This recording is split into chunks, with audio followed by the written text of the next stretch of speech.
Hi, எல்லாரும் எப்படி இருக்கீங்க? இன்னைக்கு ஒரு சூப்பரான டிஷ் தான் பண்ண போறோம். அது என்ன அப்படின்னு சொல்லி பாக்குறதுக்கு முதல்ல நீங்க செய்ய வேண்டியது, இது வரைக்கும் மதி யூடியூப் சேனலை சப்ஸ்கிரைப் பண்ணல அப்படின்னு சொன்னா மறக்காம சப்ஸ்கிரைப் பண்ணிடுங்க. அது பக்கத்துல இருக்கிற அந்த பெல் ஐக்கனையும் கிளிக் பண்ணிடுங்க. அப்பதான் நான் போடுற வீடியோ எல்லாம் உங்களுக்கு நோட்டிபிகேஷன் வந்து சேரும். நம்ம தேவையான பொருட்கள் எல்லாம் சேனலுக்குள்ள போயிட்டு பார்க்கலாம் எப்படி அப்படின்னு சொல்லி. நீங்க ரெடியா? வாங்க சேனலுக்குள்ள போகலாம். இப்ப தேவையான இன்கிரீடியன்ஸ் எல்லாம் நம்ம பார்க்கலாம். பொட்டேட்டோ எடுத்து வச்சிருக்கிறேன். இது வந்து தேவையான அளவுக்கு நீங்க எடுத்துக்கலாம். நமக்கு அடுத்து தேவையான பொருள் என்ன அப்படின்னு சொல்லி பாத்தீங்கன்னா, green chilli, onion 2, garlic, curry leaf, lemon, egg, peas 1, செமன் தான் எடுத்திருக்கேன் பீஸ்க்கு பதிலா, oil, biscuit powder, pepper, chilli piece, பட்டை, ஏலம், கிராம்பு, சால்ட். இவ்வளவுதான் தேவையான பொருட்கள். இப்ப இத நம்ம எல்லாமே ரெடி பண்ணி எடுத்து வச்சிருக்கோம். இப்ப எப்படி பண்ண போறோம் அப்படின்னு சொல்லி பார்க்கலாம். நம்ம தேவையான பொருட்கள் எல்லாமே பார்த்துட்டோம். நான் இந்த செமன் வச்சு தான் கட்லெட் பண்ண போறேன். இதை வச்சு பண்ணும்போது ரொம்ப டேஸ்டா இருக்கும். நம்ம இன்னைக்கு உள்ள பொருட்கள் எல்லாமே வந்து கட் பண்ணி எடுத்து வச்சுக்கிட்டு, ரொம்ப எல்லாருக்கும் பிடிச்ச ஒரு ஃபேவரட்டான ஐட்டம் தான் இது. இந்த கட்லெட்க்கு என்னென்ன எப்படி பண்றோம் அப்படின்னு சொல்லி இப்ப நம்ம பார்க்கலாம். முதல்ல நம்ம இந்த பொட்டேட்டோவை எடுத்து கழுவிட்டு கட் பண்ணி வேக விட்டுறலாம். அப்ப நம்ம இதெல்லாம் செய்யறதுக்கு ரொம்ப ஈஸியா இருக்கும். இப்ப அதனால நம்ம இதை கழுவி பாத்திரத்துல வச்சிடலாம்.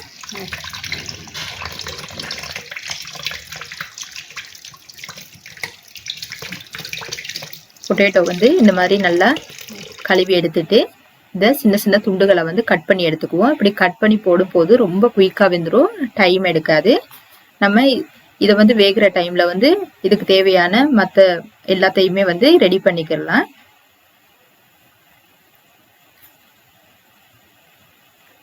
கட் பண்ணி முடிச்சதெல்லாம் பாத்திரத்துல சேர்த்து அதோட தண்ணி, அதுக்கு தேவையான அளவுக்கு வந்து சால்ட் இதெல்லாம் வந்து சேர்த்துக்குவோம். இந்த மாதிரி சேர்த்துட்டு ஒரு 5 மினிட் வந்து வேக விட்டா போதும், ரொம்ப குயிக்கா வெந்துடும். இப்ப நமக்கு கட்லெட் குயிக்கா வந்து செஞ்சு முடிக்கலாம், ரொம்ப ஈஸியா இருக்கும். இதை வந்து ஒரு மூடியை போட்டு வேக விட்டுட்டு நம்ம அதுக்கு அடுத்த பொருட்கள்லாம் தேவையான எல்லாம் தயார் செய்யலாம். இப்ப பட்டை, கிராம்பு, ஏலக்காய் மூணையுமே வந்து பச்சையா வந்து பவுடர் பண்ணி எடுக்கணும், வறுக்க கூடாது. வறுத்தா அதோட வாசனை எல்லாம் வந்து போயிடும். ஏலக்காய் வந்து இந்த மாதிரி உரிச்சிட்டு அது உள்ளுக்கு இருக்கிற விதையை வந்து நம்ம எடுத்து பவுடர் பண்ணி போட்டோம் அப்படின்னு சொன்னா ரொம்ப கமகமன்னு வாசனையா இருக்கும். தோல்ல எந்தவித வாசனையும் இல்லை, அதனால தோலை வந்து நீக்கிடலாம். பொட்டேட்டோ வெந்துருச்சு. இதை வந்து ஒரு மீடியம் லெவல்ல வேக வச்சா போதும், அதிகமா வேக விட வேணாம். அதிகமா நம்ம கொலைய விட்டோம் அப்படின்னு சொன்னா கட்லெட் பண்ண முடியாது, ரொம்ப கஷ்டமா இருக்கும். இந்த அளவுக்கு இருந்தா போதும், வெந்துருச்சு. இதை எடுத்து நம்ம தோலெல்லாம் உரிச்சு மசிச்சு எடுத்து வச்சுக்குவோம்.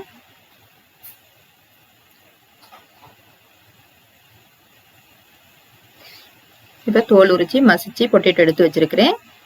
அதோட வந்து தாளிப்பு செய்ய போறோம். இப்ப இது எல்லாத்தையுமே ஏலக்காய் பவுடர் வந்து எடுத்து வச்சிருக்கிறேன், pepper, chilli piece, garlic paste, green chilli, onion இதெல்லாம் வந்து கட் பண்ணி எடுத்து வச்சிருக்கிறேன், பீஸ் எடுத்து வச்சிருக்கேன். இதை வந்து நம்ம பொடி பண்ணி எடுத்துக்கிறணும். அடுத்து ஒரு கடாய் அடுப்புல வச்சு சூடானதும் ஆயில்ஸ் வந்து தேவையான அளவுக்கு சேர்த்துக்கிட்டு அதோட கார்லிக் பேஸ்ட்டை வந்து போட்டு நல்லா வதக்கிக்கலாம். இது பச்சை வாசனை போற அளவுக்கு வதங்கினா போதும். இதோட வந்து ஒனியன் எல்லாமே சேர்த்துக்கலாம். ஒனியன் வந்து அதிகமா வதங்க தேவையில்ல, ஏன்னா நம்ம கட்லெட் செய்யும் போது திரும்ப வந்து பொரிக்க போறோம். அதனால வந்து லைட்டா வதக்குனா போதும்.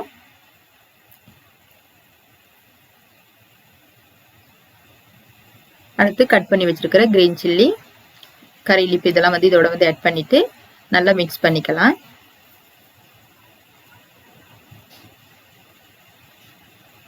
இப்ப நம்ம உடைச்சு எடுத்து வச்சிருக்கிற செமன், அப்படி இல்லைன்னா பீஸ் எதுனாலும் உங்ககிட்ட இருக்கிறத வந்து இதோட சேர்த்து மிக்ஸ் பண்ணிக்கலாம்.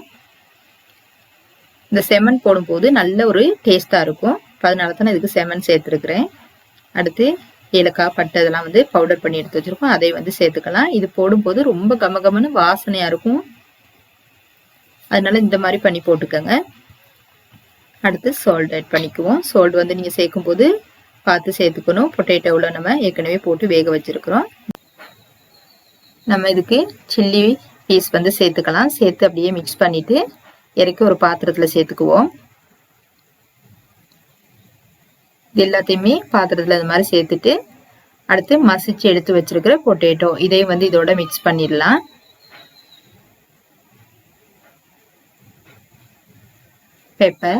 பெப்பர் வந்து காரத்துக்கு எவ்வளவு தேவையோ அவ்வளவு சேர்த்துக்கோங்க.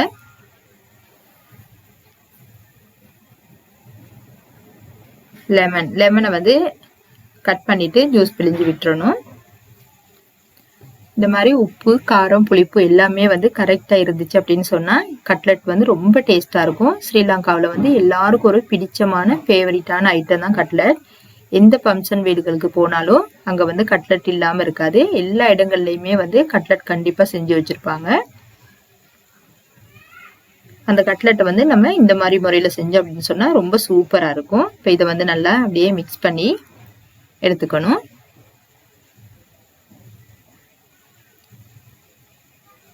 பண்ணி முடிச்சிட்டோம். இப்போ இதை வச்சுட்டு நம்ம இதுக்கு எக் வந்து ரெடி பண்ண போறோம். எக்கை வந்து உடைச்சி அதை நல்லா வந்து பீட் பண்ணி எடுத்துக்கணும். நான் 2 எக் எடுத்து வச்சிருக்கிறேன். 2ஐயுமே உடைச்சி போட்டுட்டு அதோட வந்து தேவையான அளவுக்கு சால்ட் வந்து சேர்த்துக்கலாம். சேர்த்துட்டு ஒரு ஸ்பூன் வச்சு கையால வந்து இந்த மாதிரி நல்லா பீட் பண்ணி எடுத்துக்கணும்.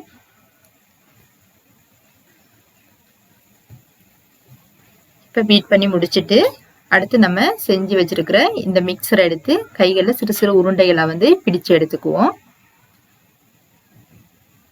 இந்த மாதிரி முறையில வந்து இதை நீங்க பிடிச்சு எடுத்துக்கணும். இது மாதிரி நம்ம எல்லாத்தையுமே பிடிச்சு எடுத்துக்குவோம்.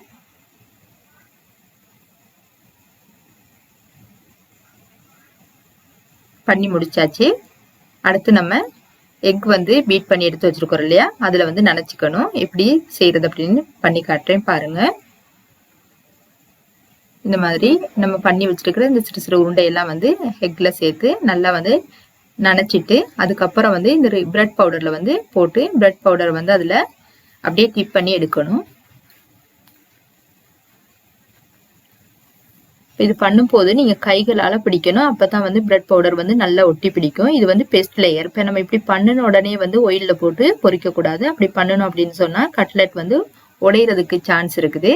அதனால இது வந்து பெஸ்ட் லேயர். இது பண்ணிட்டு நம்ம 2வது லேயரும் பண்ணணும். அப்பதான் வந்து உடையாது. அதை நான் எப்படி பண்றது அப்படின்னு சொல்லி உங்களுக்கு சொல்லி காட்டுறேன். இப்ப நம்ம இது எல்லாத்தையுமே பண்ணி எடுத்துக்குவோம். முதல்ல